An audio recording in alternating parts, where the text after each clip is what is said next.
Balbas Idol. Actually, hanggang 1 week, okay siya. Naging mannerism ko na ganyan na ganyan.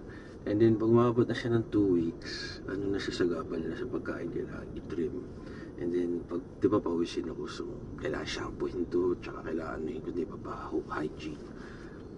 Love you! Yes, nakapark lang ako si Mrs. nag-grocery with her family. Hindi ako makasama kasi kaka-fans day. Nag-CR nga ako, nagkagulo na eh. So, yun lang, ano na, I mean, it's life. Tanggap ko naman yun, di ako nagmamalaki, di ako so, di ako affected sabihin laos kasi hindi nga ako makababa ng car. Pag nakita nga, may nag-high idol, sobrang tinted na nga yung car sa cellphone. Pero na-appreciate ko, hindi ko siya sobrang thankful ako kay God sa inyo lahat, thank you. So, feeling na may balbas. Usually gusto natin yung wala tayo eh, pero nung bata ako, gusto ko magkabalbas. Ngayon may balbas ako.